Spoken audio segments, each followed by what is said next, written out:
के इस वीडियो में हम RLC सीरीज AC सर्किट पर बात करेंगे।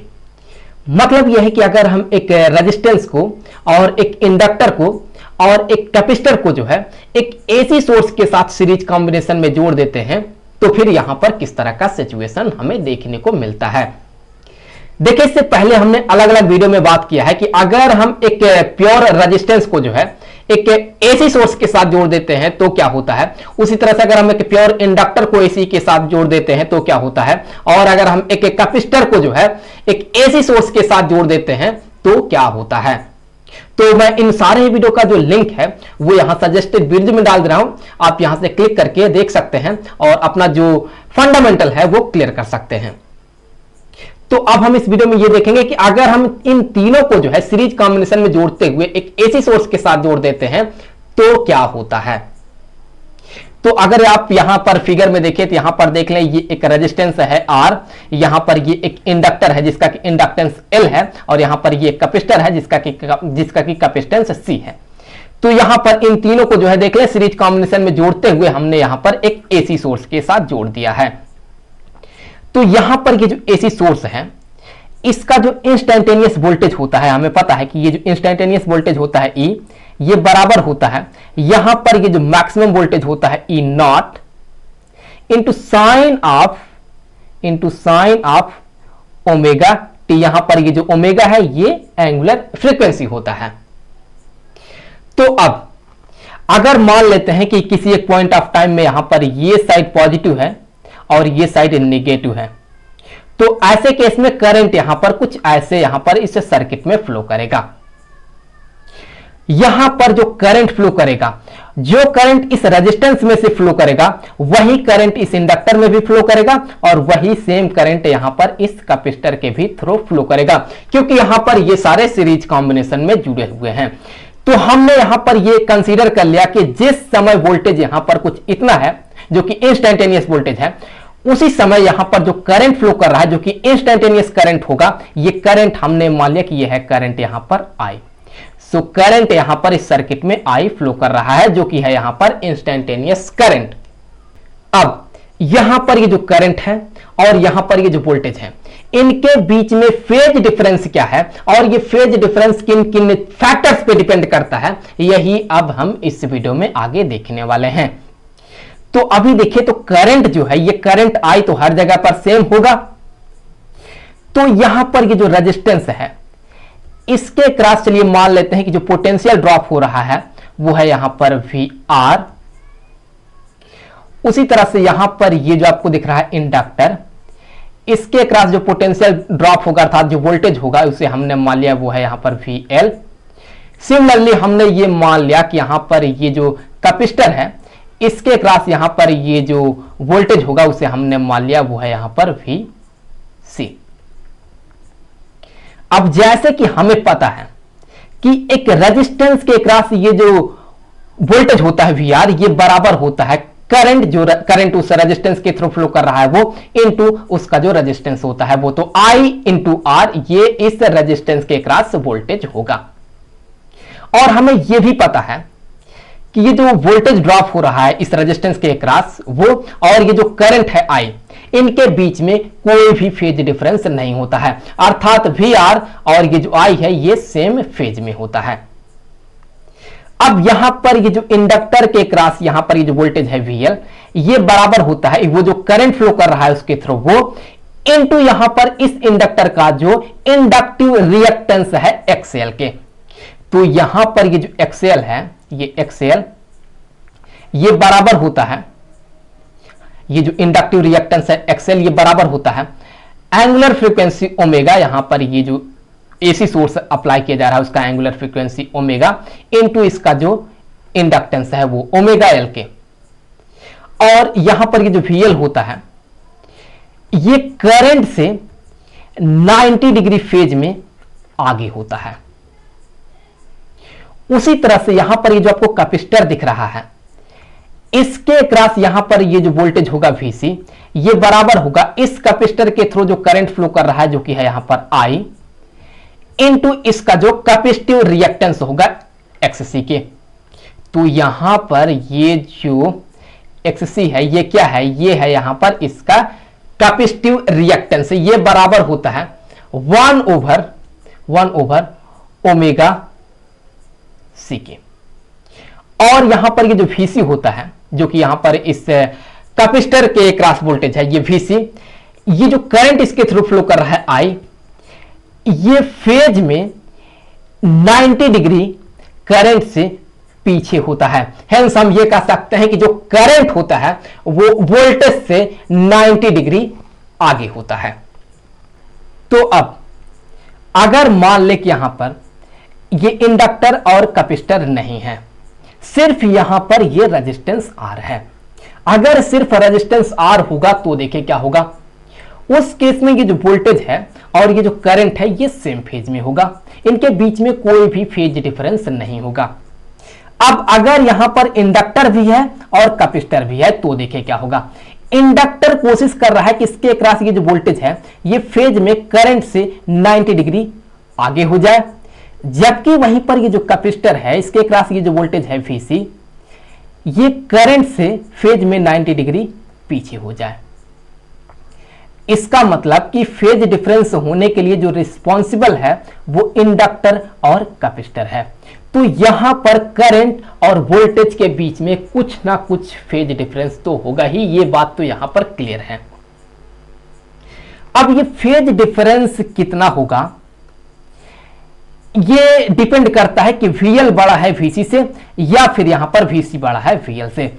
तो हम यहां पर सबसे पहले ये कंसीडर कर लेते हैं कि ये जो VL है ये यहां पर बड़ा है इस Vc से।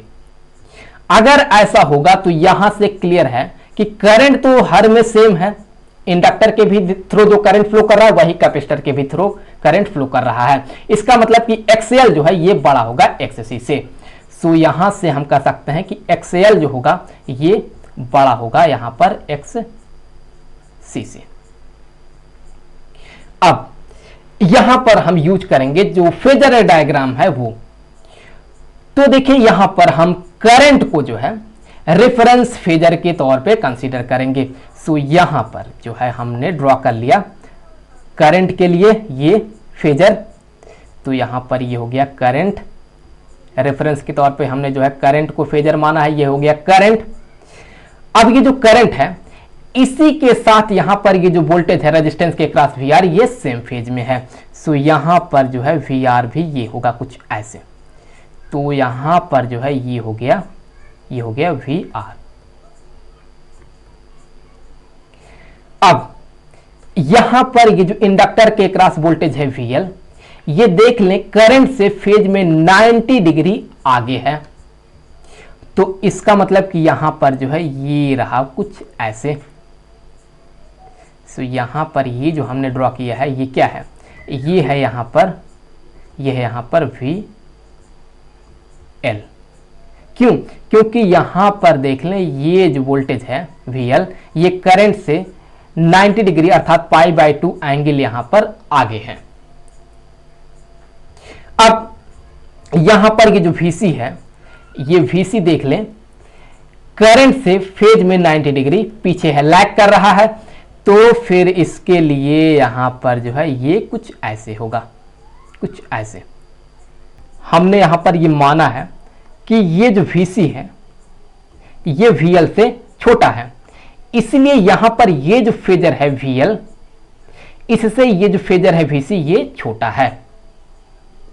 अब यहां पर देखिए आप VL और Vc एक दूसरे के यहां पर अपोजिट है, इसका मतलब कि यहां पर इसके कारण जो नेट वोल्टेज बनेगा इस LC कॉम्बिनेशन के क्रॉस जो नेट वोल्टेज बनेगा वो होगा यहां पर VL माइनस VC, क्योंकि VL बड़ा है। सो यहां पर VL माइनस VC यहां पर हमें मिलेगा, तो यहां पर जो वेक्टर मिलेगा वो यहां पर कुछ यहां पर इस डायरेक्शन में हमें मिलने वाला है। सो हमने मान लिया कि यहां पर ये हो गया यहां पर VL माइनस VC, तो यहां पर ये हो गया VL माइनस VC। तो अब अगर हम इन दोनों ही वेक्टर को, चूंकि हम इसे वेक्टर की तरह भी ट्रीट कर रहे हैं, इन दोनों ही वेक्टर को अगर हम जोड़ देते हैं, जो वेक्टर सम कहा जाता है, अगर हम ऐसा करते हैं तो हमें यहां पर जो रिजल्टेंट वेक्टर होगा वो मिलेगा। दैट मीन यहां पर ये जो वोल्टेज है ये हमें मिलने वाला है। सो उसके लिए यहां पर हम क्या करेंगे कि सिंपली यहां से अगर हम इसे जो है यहां से अगर हम जो है कॉपी करके ले जाते हैं, सो यहां से अगर हम इसे जो है यहां से कॉपी करके यहां पर ले जाते हैं और इसके हेड के साथ इसके टेल को जोड़ देते हैं, और उसके बाद अगर हम क्या करते हैं कि अगर हम यहां पर इसके टेल को और इसके हेड को कुछ ऐसे जोड़ देते हैं तो हमें यहां पर रिजल्टेंट वेक्टर मिला। दैट मीन हमें ये जो वोल्टेज है ये मिल जाएगा। सो यहां पर ये होगा, यहां पर ई को रिप्रेजेंट करेगा, ई जो कि इंस्टेंटेनियस वोल्टेज है। तो अब यहां पर देखिए एक एंगल बन रहा है, इस एंगल को हमने मान लिया कि ये है यहां पर फाई, तो यही तो है वो फेज डिफरेंस। तो यहां पर हम कह सकते हैं कि ये जो इंस्टेंटेनियस करंट आई है ये इंस्टेंटेनियस वोल्टेज से फेज में फाई एंगल पीछे है।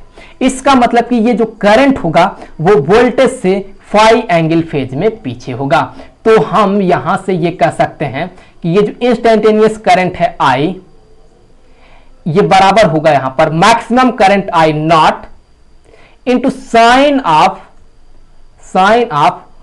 ओमेगा टी माइनस फाई के। तो यहां पर ये हो गया इंस्टेंटेनियस करंट।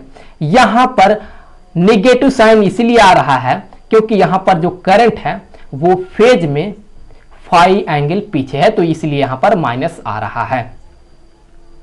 अब हम यहां पर यह पता करने का कोशिश करेंगे कि ये जो इंस्टेंटेनियस वोल्टेज होगा वो यहां पर किसके बराबर होगा, और साथ साथ ये जो फेज होगा इसे हम किस तरह से पता करते हैं, इसके लिए फार्मूला क्या होता है उसको भी हम यहां पर डिराइव करेंगे। तो चलिए यहां पर अगर देखें तो ये जो ट्रायंगल है ये एक राइट ट्रायंगल है, जिसके कारण देख ले यहां पर ये एंगल जो है वो 90 डिग्री बन रहा है।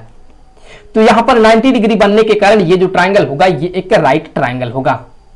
अगर ये राइट ट्रायंगल होगा तो ये जो होगा ये होगा इसका बेस। सो इस बेस का जो लेंथ है वो हम कह सकते हैं कि वो है बराबर वी आर के। ये होगा यहां पर इसका परपेंडिकुलर, जिसका की लेंथ हम कह सकते हैं कि ये होगा VL माइनस VC के बराबर। उसी तरह से यहां पर ये जो होगा ये होगा इसका हाइपोटेन्यूज, जिसका की लेंथ यहां पर E के बराबर होगा। तो हम ये कह सकते हैं कि यहां पर ये जो हाइपोटेन्यूज होगा E, ये बराबर होगा यहां पर स्क्वायर रूट ऑफ जो बेस होगा इसका स्क्वायर। तो बेस क्या है, बेस है यहां पर VR, तो VR का यहां पर हो गया स्क्वायर प्लस यहां पर जो परपेंडिकुलर होगा उसका स्क्वायर, तो जो कि है यहां पर VL माइनस यहां पर इस VC के, तो इसका यहां पर होगा होल स्क्वायर के। तो यहां पर ये हो गया इंस्टेंटेनियस वोल्टेज के लिए फार्मूला। अब देखिए यहां से हम क्या कह सकते हैं कि यहां से हम ये कह सकते हैं कि ये बराबर हो जाएगा स्क्वायर रूट ऑफ VR, देख लें ये बराबर है IR के। तो यहां पर हम कह सकते हैं कि ये हो गया I R का होल स्क्वायर प्लस यहां पर VL के जगह पर क्या लिख सकते हैं, हम लिख सकते हैं IXL। तो यहां पर हो गया IXL। सिमिलरली यहां पर VC के जगह पर लिख सकते हैं हम IXC के। तो यहां पर हो गया इसका ये होल स्क्वायर। अब देखिए यहां पर इस स्क्वायर रूट के अंदर हमें मिलेगा I स्क्वायर। अगर हम उसी I स्क्वायर को स्क्वायर रूट से बाहर लाते हैं तो हमें सिर्फ यहां पर I मिलने वाला है। तो फिर यहां पर ये जो E है ये बराबर हो जाएगा I, और यहां पर होगा square root of R square plus यहां पर ब्रैकेट में होगा XL माइनस XC का होल स्क्वायर के। अब अगर हम इस I को इस साइड लाते हैं तो देखिए यहां पर हमें क्या मिलने वाला है। तो यहां से हम कह सकते हैं कि ये जो वोल्टेज है E डिवाइडेड बाय यहां पर ये जो करंट है I, ये बराबर हो जाएगा यहां पर इसी के, जो कि है square root of R square plus bracket में XL माइनस XC का होल स्क्वायर के। यहां पर आप ध्यान से देखें वोल्टेज डिवाइडेड बाय करंट, ये किसके बराबर होता है? ये बराबर होता है रेजिस्टेंस के। इसका मतलब यह है कि यहां पर ये जो आपको दिख रहा है ये रेजिस्टेंस के इक्विवेलेंट है। देखिए अगर सिर्फ यहां पर एक रजिस्टर होता तो हम कहते हैं कि ये जो है ये बराबर होता है रेजिस्टेंस के। अगर सिर्फ इंडक्टर होता तो हम कहते हैं कि ये बराबर होता है इंडक्टिव रिएक्टेंस के। उसी तरह से अगर यहां पर सिर्फ कैपेसिटर होता तो फिर हम कहते हैं कि ये होता है कैपेसिटिव रिएक्टेंस के। लेकिन यहां पर तीनों एक साथ है तो इसीलिए यहां पर हम एक अलग ही नाम देते हैं इसे। तो यहां पर ये क्या करता है? ये करंट को फ्लो होने में अपोज करता है, तो इसीलिए ये रेजिस्टेंस के ही इक्विवेलेंट है। इससे हम कहते हैं कि ये है इंपीडेंस। तो यहां पर इसे हम कहते हैं कि ये है इस सर्किट का इंपीडेंस। तो यहां से हम ये कह सकते हैं कि E बाई आई ये बराबर है Z के। Z से ही हम इंपीडेंस को डिनोट करते हैं। तो यहां पर ये जो Z है ये बराबर है किसके? ये बराबर है इंपीडेंस के। सो इसी को हम कहते हैं ये है इंपीडेंस के। तो इंपीडेंस Z किसके बराबर है? ये Z जो है यहां पर इसी के बराबर है, जो कि है square root of R square plus XL minus XC का होल स्क्वायर। तो ये इस सर्किट का यहां पर इंपीडेंस है जो कि करंट को फ्लो होने में अपोज करता है। अब यहां पर ये फेज डिफरेंस क्या होगा हम इसे पता करना चाहते हैं। तो चलिए इसे जो है हम यहां पर लिखेंगे। तो देखिए यहां पर हम कह सकते हैं कि जो टेंजेंट ऑफ फाई होगा, ये जो टेंजेंट ऑफ फाई होगा ये देख लें ये किसके बराबर होगा। हमें पता है कि टेंजेंट ऑफ फाई बराबर होता है परपेंडिकुलर डिवाइडेड बाय बेस। तो परपेंडिकुलर ये है VL minus VC divided by base, यहां पर VR है। तो यहां पर हो गया VL minus VC divided by यहां पर ये जो VR है ये। अब यहां पर देखिए VL किसके बराबर है? VL बराबर है IXL के। तो फिर यहां पर हो गया टेंजेंट ऑफ फाई ये बराबर हो गया IXL के। उसी तरह से यहां पर ये जो VC है ये बराबर है IXC के डिवाइडेड बाय यहां पर ये हो गया I इंटू R के। अब देख ले यहां पर ये जो करंट है ये कैंसिल हो जाएगा। तो फिर यहां पर ये जो टेंजेंट ऑफ फाई होगा ये किसके बराबर हो जाएगा? तो टेंजेंट ऑफ फाई यहां पर बराबर हो जाएगा XL minus XC divided by यहां पर ये जो R है ये। तो यहां पर इस फार्मूले से हम ये जो फेज डिफरेंस है वो पता कर सकते हैं। देखिए अगर यहां पर देख लें कि XL जो है XL यहां पर बड़ा है XC से, तो ऐसे केस में यहां पर ये जो पूरा का पूरा टर्म होगा ये पॉजिटिव होगा। तो अगर ये पूरा का पूरा टर्म पॉजिटिव होगा तो इसका मतलब ये है कि ये जो फाई होगा ये भी पॉजिटिव होगा। और अगर फाई पॉजिटिव होगा तो उस केस में यहां पर जो करंट है वो यहां पर वोल्टेज से फेज में फाई एंगल यहां पर ये पीछे है। अब अगर हम वहीं पर ये मान लेते कि ये जो XC है ये बड़ा है इस XL से, अगर ऐसा होता है तो फिर ये जो पूरा का पूरा टर्म होगा ये नेगेटिव होगा। और अगर ये नेगेटिव होगा तो फिर यहां पर ये जो टेंजेंट ऑफ फाई होगा ये नेगेटिव आएगा। और जब ऐसा होगा तो फिर ये जो फाई होगा ये भी नेगेटिव आने वाला है। अगर ये नेगेटिव आएगा तो फिर यहां पर इस जगह पर हमें मिलेगा पॉजिटिव। सो यहां पर हो जाएगा पॉजिटिव। अगर ऐसा होगा तो फिर जो करंट है वो इस बार वोल्टेज से जो है वो आगे रहेगा। तो अगर ऐसा होता है तो फिर ये जो लाइन आपको दिख रहा है जो कि इंस्टेंटेनियस वोल्टेज के लिए है, यही इस केस में जो है हमें कुछ यहां पर ऐसे ड्रॉ करना होगा। सो ये इंस्टेंटेनियस वोल्टेज हो जाएगा और यहां पर ये जो एंगल होगा ये फाई को इंडिकेट करेगा। कब? जब यहां पर जो है ये XC जो है ये बड़ा होगा XL से तब। तो मुझे उम्मीद है कि ये वीडियो आपके लिए काफी हेल्पफुल रहा होगा। मिलेंगे आपसे अगले वीडियो में किसी दूसरे ही टॉपिक के साथ जो कि होगा इसका रेजोनेंस के लिए, उसमें जो एक्सएल है वो बराबर बराबर होगा एक्ससी के, तो वहां पर हमें रेजोनेंस का कंडीशन देखने को मिलता है। तो मिलते हैं आपसे अगले वीडियो में।